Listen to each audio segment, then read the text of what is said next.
Okay, hello everyone again. Welcome back to our regular journal club meetings from the comfortable setups of our homes. Today we're gonna repeat our session dedicated to favorite ISEV talks. And Colin, do you wanna go first? Yeah, I'll just quickly talk about the first half of Shannon's talk that I've seen so far. So she's working on kind of similar stuff to what we're working on, using microfluidics to isolate EVs. Her background, she kind of established some of the first circulating tumor cell isolation chips. And so like a lot of us, she's kind of transitioned into the EV world. The cool thing that I've seen so far is that she hasn't left CTCs just because they're really a pain to work with. Her lab is kind of combining the two, since all this stuff is in the blood. She's finding ways of capturing both of them separately and getting sort of as much data as possible from each and using them in combination to track a disease on an individual patient level. So far I've only gone through her glioblastoma workflow, and there's a couple cool things. I mean, she kind of helped establish the herringbone style chip and also the pillar-based chips for EV and CTC isolation, but they're also using biomaterials which coat the inside of the chip to increase the capture efficiency. And they have some really cool like thermoresponsive ones, so that once you capture the EVs, in our lab we try to use acid to basically elute them. They basically just change the temperature and this biomaterial dissolves, and then the EVs can go out of the chip. Yeah, a lot of crazy resources. They have really cool, like, expensive looking machines that do all the pumping and stuff. And trying to think what else there is. Yeah, they're just getting a lot of data out of small amounts of samples, and I'm curious to see what else they're working on in the last half of it. I think she also works on melanoma and maybe another disease state, but very heavily focused on patient samples and like real liquid biopsy. And yeah, I hope I get to work with her eventually. That's all. Cool. So if you did attend ISEV, she did one of the plenary talks, so it's worth. She gives a really nice presentation. It's worth checking it out. Yeah, it was a good one. Yeah, agree. All right, who wants to go next? Ladies? Cherie? Yep, sure.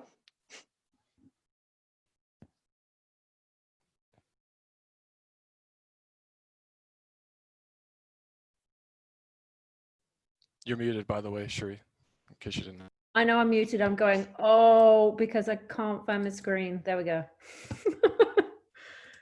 I thought I practiced my share screen earlier because it wasn't working, but oh, I seem to have broken everything.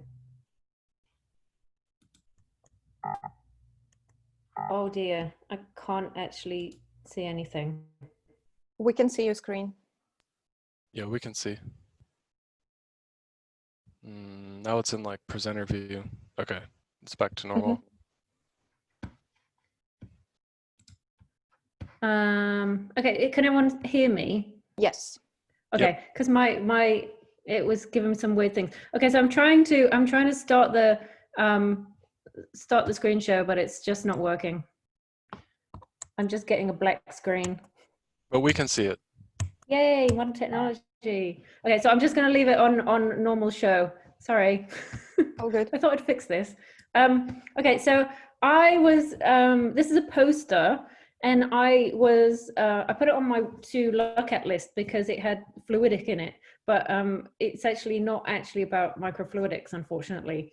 It's a study where they generate a millifluidic advanced in vitro model of glomerular filtration in the kidney. And the aim was to test the regenerative effects of mesenchymal stem cell-derived EVs. And it's from Linda Bellucci from Benedetta Bussolati's group in Turin in Italy. And so they had some really simple design and experiments. So it's going to be a super quick run through. And they're interested in the transfer of EVs from the blood supply here into the podocytes And so what we've got at the bottom is this capillary lumen where all the blood's flowing. That has to go through an endothelial cell layer and a basement membrane cell layer to get to these podocytes. And the podocyte's role is to filter macromolecules so that they actually stay in the body, so you don't lose all your protein. And they can be damaged in kidney disease and resulting in proteinuria, so protein in the urine. And the question was whether if they had mesenchymal stem cell EVs in this capillary lumen, whether they can actually transfer through the endothelial cells and the basement membrane into the podocytes. And so the question was how to assess whether there's podocyte targeting and uptake of the EVs and their cargo. And so they had a really nice, simple design of a study where they developed a 3D model of the glomerulus using a dynamic perfusion system. So what they took is this collagen 4-coated disc. Now, I have no idea what this disc is because they don't actually explain what it's made of. But what they did is they surface coated the top and the bottom with collagen 4. And this was to mimic the basement membrane layer. And then they put glomerular endothelial cells on the bottom and podocytes on the top. And then they add mesenchymal stem cell-derived EVs to the bottom. And they use this perfusion system, which is a dynamic flow system, which is supposed to mimic exactly what's, well, not exactly, but more mimic what's happening physiologically in the body with the blood flow.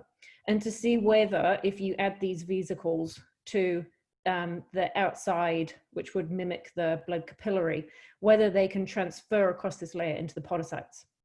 So they tested two different things. They tested, they used doxorubicin, which is a chemo to damage the podocytes.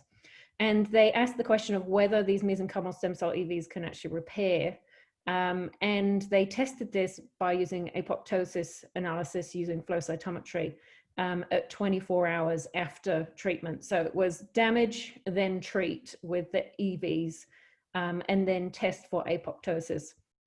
They also then asked whether stained EVs, so red stained EVs, could transfer into the podocytes, and they labeled, they added a C. elegans miR39 exogenously by electroporation into the vesicles before they added them into this base layer. And they tested for uptake using confocal imaging and using qPCR to detect this microRNA at the 24-hour time point. So a nice physiological type model, which I think was really interesting. Their results are very thin, but what they do manage to show is, firstly, that the stained EVs transfer through the endothelial barrier and that basement membrane in this dynamic perfusion model. And there's these tiny little red dots that they are seen in the podocyte layers. So first thing is that these stained vesicles are actually going through. They also show that these EVs are able to transfer this exogenous cell miR39 into the podocytes by this qPCR model here. And so they're able to, EVs are able to carry a small RNA cargo through those layers also. They did a interesting RNase treatment of the EVs after they've electroporated and added that cell miR39 to remove any surface cell miR39 and leave the stuff that it actually got inside, in theory. And from this qPCR, you can see that that treatment actually reduced quite a lot of the transferred.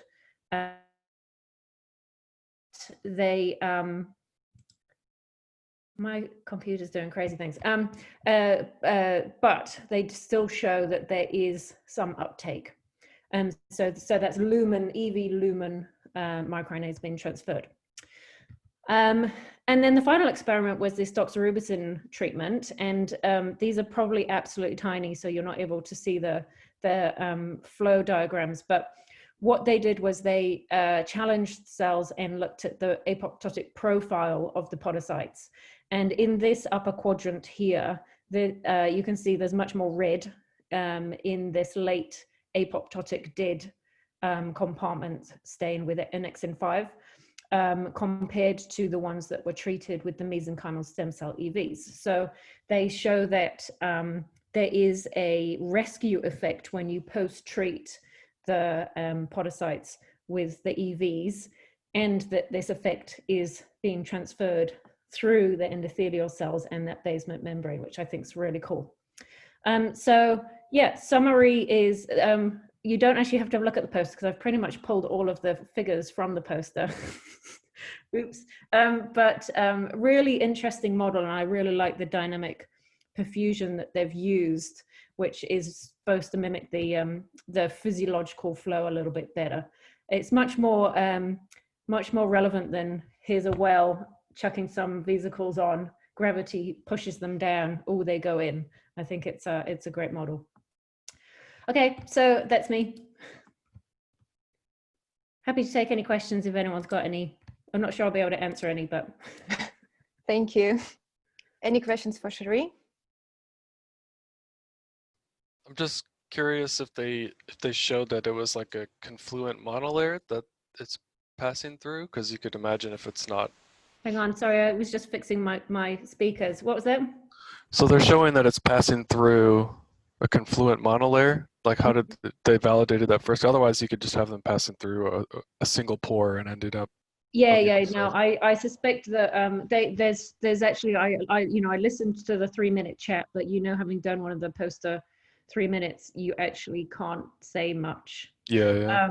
And the posters were also designed to be quite visible, so there's not a huge amount of information on there. But I suspect we've done this sort of thing ourselves, and I suspect they've grown them to a monolayer that's not leaky. Yeah. The doxorubicin I thought was interesting because I don't know how they added that, and I don't know how they stopped it damaging the endothelial cells as well. So it'd be something to look at once they actually get a paper out, but because that would make the endothelial cells leaky as well. But yeah, lots of questions. But I like the model. So Yeah, it's cool. Yeah. We've got one of those, haven't we? A pump perfusion system. I think there's a parafusion system. Kate has one, but as long as it's peristaltic flow, I'm sure you can make it work. Interesting.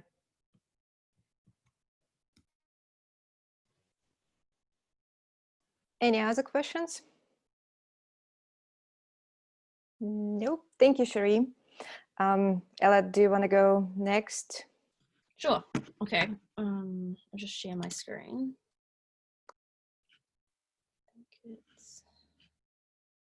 Where is it?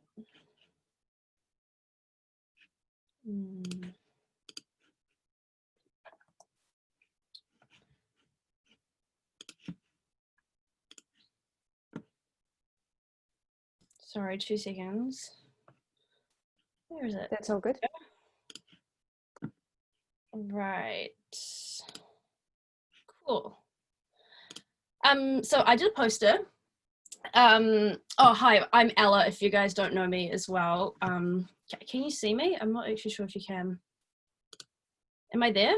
Yes, you are. Okay, cool. I'm Ella. I'm Shireen Collins' honours student, if you don't know me, and I'm doing a poster that was called Inhibition of Extracellular Vesicle Release in Triple-Negative Breast Cancer.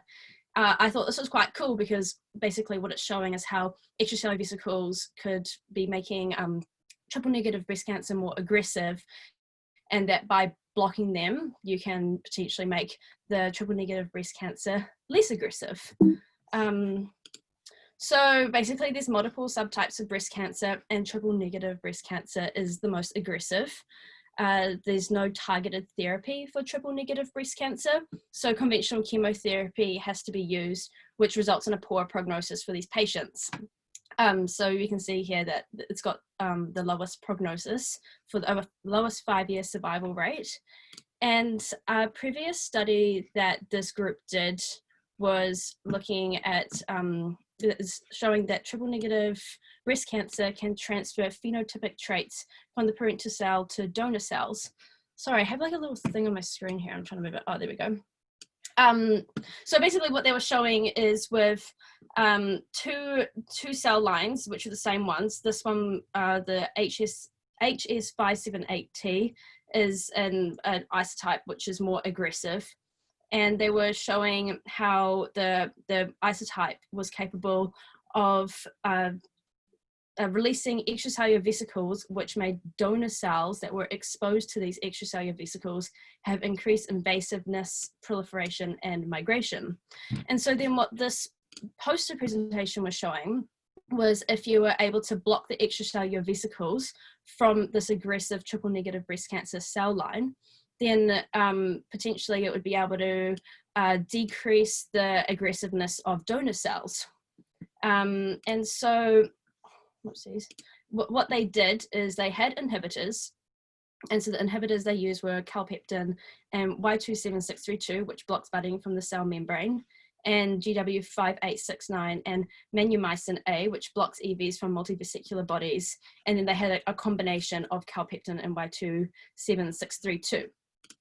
And they just isolated extracellular vesicles. This was just a picture taken from the poster, so it doesn't look very good quality, but basically they grew them up in the flask and they isolated them with an OptiPep gradient and ultracentrifugation. And they did a Western blot of treated extracellular vesicles with the inhibitors. And so the proteins that they used to look at in the Western were just the EV surface markers, ones that were involved in vesicular trafficking. The actinin 4 is involved in cancer aggressiveness and metastasis, and we expect nothing for the GRP94. So that was good that there was nothing in the EVs because it's an endoplasmic reticulum protein. And so after that, they were looking at characterizing the extracellular vesicles from this aggressive triple negative breast cancer cell variant. And so when they did a nanoparticle tracking analysis, they found that the inhibitor GW4869 had significantly less extracellular vesicles that were released from the cell line, and it also had less protein.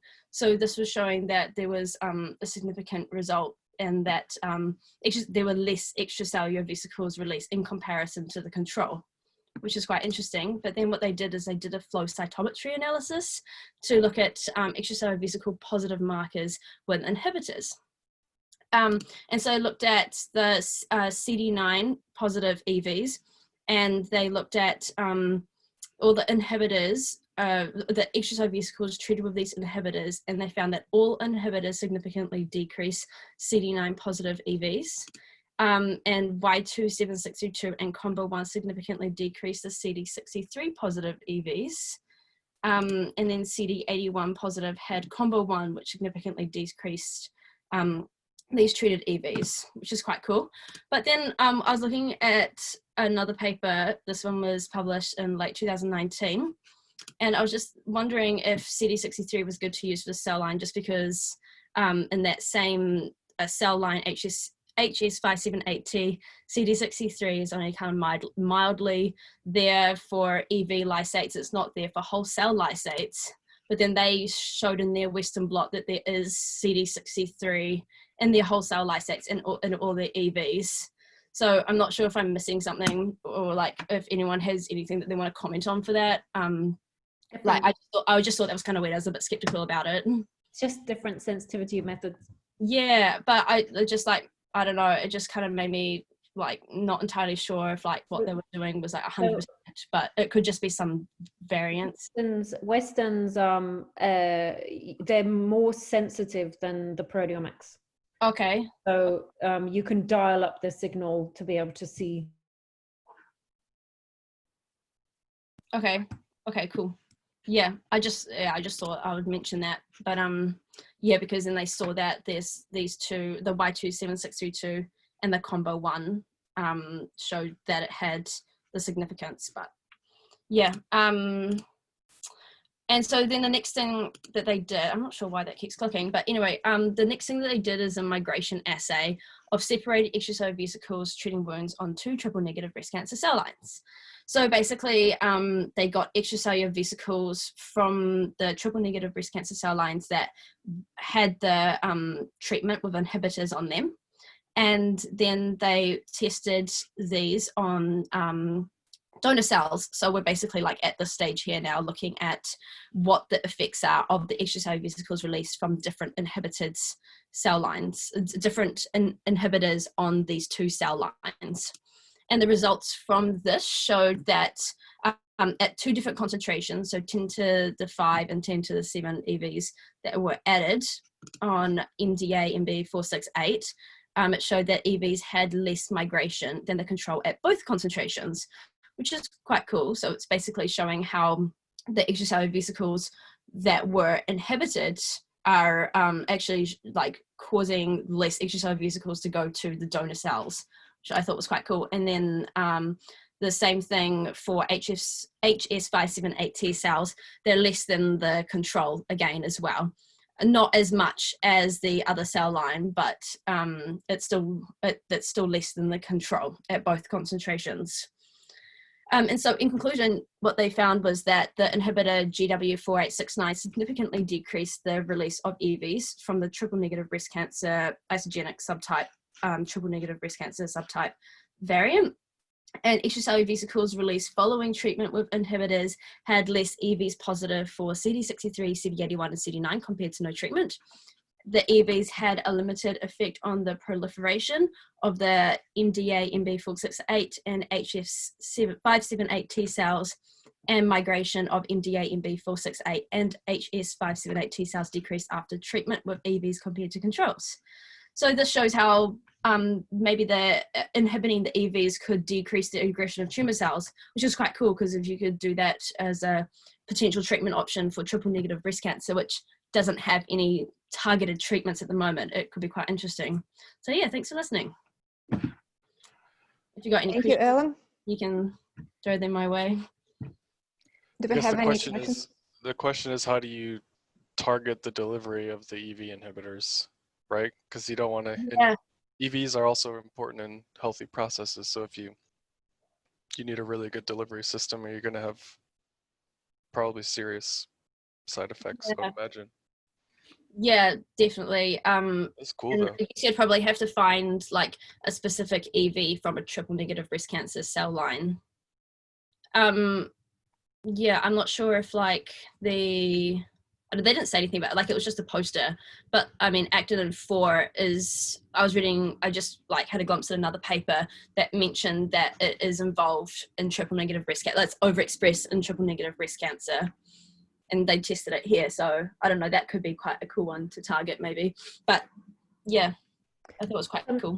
So what was interesting is that when they did the migration assays, if only they had a really good track system, single vesicle, single cell track system. They loaded the same amount of vesicles, so it's not so these inhibitors stop so many vesicles being released, but they loaded the same amount of vesicles, and so it suggests that it's changed these inhibitors have changed the packaging of each vesicle as well, or they've changed the sorts of vesicles that are being produced. Yeah, interesting. Yeah, good old Lorraine. She's got a good group. She's got some papers actually. Yeah, has anyone else got any questions? Any questions or comments about the presentation? Cool. Okay. Nope. Thank you, Ellen. I'll stop sharing my screen. Yep, and I will start sharing mine then. There you go. Yep, so it leaves only me for today. I thought Johannes was going to do one. Am I? Yeah, you were saying earlier. Oh, I don't think he's keen. Where's the leave button? Okay, that's me then.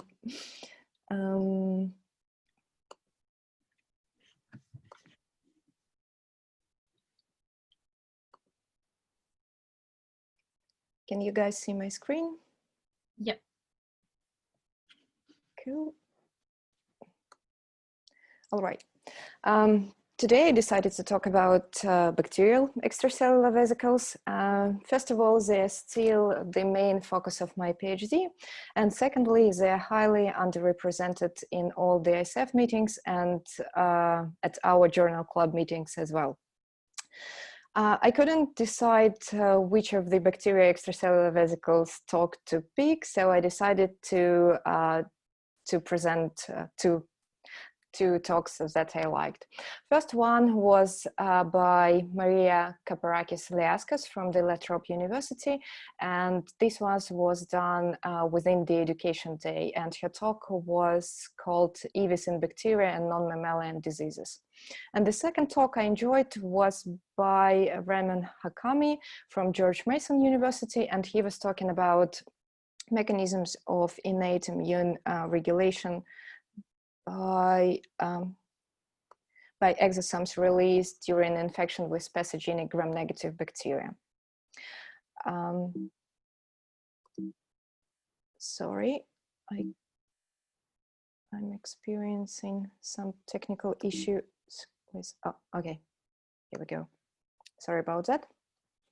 So I decided to dig a bit deeper and check what publications Maria had in the previous years. And recently her group was focusing on the extracellular vesicles derived from Helicobacter pylori. And what caught my eye here, and that's why I decided to keep this screenshot, that one of the publications she was a co-author of got cited 6,553 times. And her recent publication dedicated to bacterial vesicles got cited almost 300 times. Because her talk was within the education day, it was very general, but it's good for people who are not familiar with bacterial vesicles at all, or who want to start working with these kind of vesicles. And she started her talk saying that all the bacteria can produce vesicles, and showed the difference between gram-negative and gram-positive vesicles.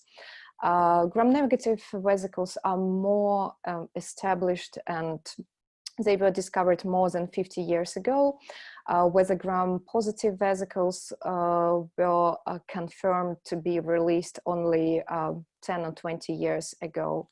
And in publications, you would find that gram-negative bacteria vesicles would be called outer membrane vesicles, whether gram-positive bacteria vesicles are called membrane vesicles.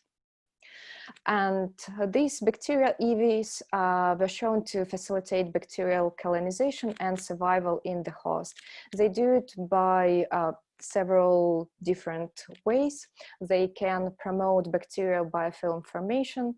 They take part in acquisition and exchange of nutrients such as iron, and they also actively participate in horizontal gene transfer.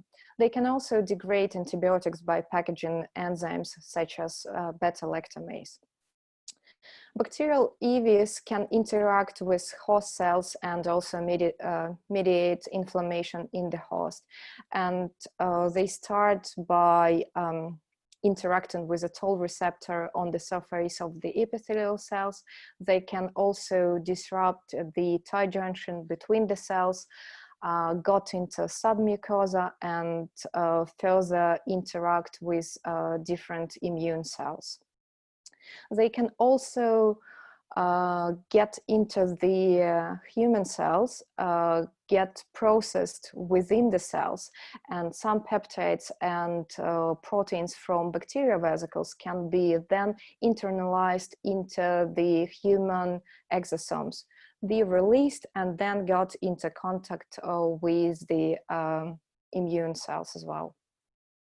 But not all the vesicles from bacteria are bad. This paper over here on the screen was talking about that EVs produced by commensal bacteria can, for example, from a human gut, can protect against the disease. And again, this publication showed that when administered orally of Bacteroides fragilis to mice, it was protective against the colitis by two different ways, by producing of IL-10 and also by regulation of T cells. And Maria finished her talk highlighting some important things that should be considered when working with bacterial extracellular vesicles. First of all, these vesicles should be purified. That means after the ultracentrifugation, some other cleanups and purification should be done. The second point is that there are still no known markers for bacterial vesicles, and that also means that some extra steps and experiments must be done in order to prove that you actually work with extracellular vesicles. EVs from different bacteria and strains would be obviously very different from each other. And interesting thing, the last point from her talk was that bacterial growth stage determine EVs composition. And I decided to look at this paper closely, and I found it really interesting that authors showed that vesicles produced by the later stages from earlier stages of bacterial growth, they're very different in terms of their proteomic profile from the later stages growth bacteria. That was first talk I decided to present, and the second one was again by Ramin Hakami, and his talk was mainly based on the publication from his group that was published a couple of years before that. In his talk, he highlighted that the main goal of his research was to fill significant gaps in the knowledge. And the only probably point that I didn't really enjoy from his talk is that they were calling the extracellular vesicles exosomes. So they were comparing exosomes from infected cells called EXI versus other subtypes of vesicles. He said that very little information available now on EXI-induced modulation of response protein pathways in recipient cells, and there is also a lack of integrated models of how these vesicles produced by infected cells function and regulate innate immune response. And here's a picture showing what's the strategic plan of this group was when they did the experiments. What I liked about this presentation is that they used two really nasty bacteria as their infectious model. So the first one was Yersinia pestis, and it's a causative agent of plague. It's also one of the class A infections, and it means that it has a potential use as a biowarfare or bioterrorism. There is a lack of approved vaccines against these bacteria, and it's an excellent model for studies of gram-negative bacteria. And the second bacteria they choose, also gram-negative and also good model for studies, is Burkholderia pseudomallei, and it's a causative agent of melioidosis. This disease is vastly underreported, and it's also class A infection, and lack of approved vaccine is a huge problem. Authors described their method of isolation of vesicles, and they were comparing again vesicles from infected cells versus vesicles or exosomes from uninfected cells. What they did first, they treated monocytes with two types of vesicles and also with whole bacteria cells shown in green, and they demonstrated that there was no change in the cell's viability after this treatment. But what they noticed that after 24 hours of co-incubation, the growth rate of their monocytes decreased substantially after the treatment with the vesicles derived from the infected cells, as well as the whole bacteria. They also did the attachment assay and thought that the attachment potential of these cells treated with vesicles derived from infected cells became higher, and authors suggested that the process of monocytes differentiating into macrophages started and was triggered by these vesicles. They further confirmed it by checking the levels of CD68, which is a marker for differentiation of macrophages, and again they saw the significant increase in these two samples. For the next experiment, they checked if there was any effect on the inflammation, and they performed the cytokine panel assay and showed that at the early stages, the levels of IL-6 and IL-8 increased, while at the later time points, they saw the increase of IL-10. Another interesting experiment they did was to check the bacteria clearance, and they showed that in the samples, in the monocytes they treat with the vesicles derived from the infected cells, and to which they added the bacteria on top, they had higher levels of bacteria clearance. And they repeated all the experiments with the both of bacteria. And as a conclusion, they showed this picture as their model, showing that when these vesicles derived from infected monocytes and get into the contact with the naive monocyte, it triggers the signaling pathway within these uninfected cells, which cause the differentiation into the macrophages and also the induction of IL-6, which in this case causes the cells to take up the bacteria cells when they first meet them, and then at the later stages it causes the high level of bacteria clearance after that. And that was the conclusion from that talk. Thank you.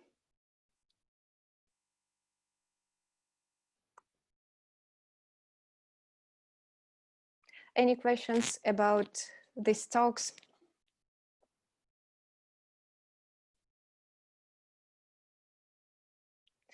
Any other questions or comments about ISEV in general or to our today's presenters? So I didn't prepare anything, but I did have a couple of comments. Sorry, I don't have anything prepared, and I did have some notes from some of the talks that I had previously, but I don't have any slides on me. And I guess one of the things was, so I watched some of the talks live, but of course that was only the sort of later stuff. But some of it was, as Anastasia mentioned, the education day and the sort of education panels and talks and things. And I just found some of those really, I mean, some of them were quite basic, but also the panel discussions at the end, where the members then sort of discussed questions that came up, or not, maybe should I call them debates in the field, or points of, you know, where there's not a consensus or different ideas, were really interesting and sort of opened up things to sort of look at. I'm not going to pull anything specific, but I'd say for those of us who have access, they're definitely worth going and having a look at them. And also the discussions at the ends, which I just had a quick look, and it looks like they've got those as well. So yeah, they're worth going and having a look at. And then I guess as sort of one of the talks that I saw that was sort of a little bit of a different way. So this was one of the on-demand talks. I've just sort of got scribble notes. That's all I've got here. But this was, I think, Marina Krecic was looking at membrane sensing peptides for EV analysis. So this was what, instead of capturing EVs with an antibody or something, what they actually had is a peptide. So this was 9 amino acids, which basically by the sort of, it's sort of positively charged, and by its sort of electrostatic forces, it comes to the EV, and then somehow is sort of, getting into the sort of areas of the EV where there's sort of gaps and sort of sticking in there.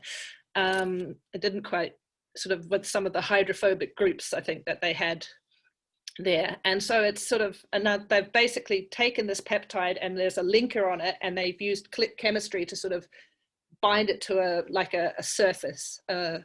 So sort of like a microarray kind of idea. And they're then sort of capturing them, and then they've used the what is it called, single particle interferometrics I can't say that reflected imaging sensor, so like the nanoview basically, to count the number that they're capturing. And then there's sort of the ability to then use specific antibodies to look for specific other markers on your EV. And so I just thought that was a nice way of looking at another way to capture EVs, that instead of trying to pull them out with a specific membrane receptor, they're sort of more non-specifically getting them. The only other thing they mentioned, though, is it seems to be only works for small EVs. So I think they said something like, what have I got? 50 to 120 nanometers. So obviously you are still getting a subpopulation rather than, you know, you're not getting your bigger EVs. But it sort of might be that there's some sort of, if you can design different peptides, or that they might be able to sort of expand this range or something like this. But it's, you know, it doesn't have the you know, you're getting a larger pool, and then you can sort of look for multiple different markers rather than pulling out by one thing as well. So I just thought that was kind of a nice thing. And the other nice thing was so initially they started off with like using, like, they'd done an ultracentrifugation from a cell line, but then later they used it just on you know, on plasma samples, and they were just pulling straight out of there as well. So yeah, that was one of the talks that I saw that seemed quite interesting. So Marina published that in JEV in April. Right. Okay. It is an awesome paper. Just the way that the peptide binds the curvature is just the coolest thing. So yeah, I've added the link in the chat so that everyone can go and read it, because it is really cool paper. And on the discussions, if for those who have got access to the content, you can add questions as well still. So if you've got any questions for the speakers, I think there's prompting every now and again for them to answer the questions. So I think there's still ability for you to ask anything that crops up as well. That's actually really great that we can go back and watch these videos again and again if needed. And yeah, if we can still ask questions, yeah, that's great. Thank you very much.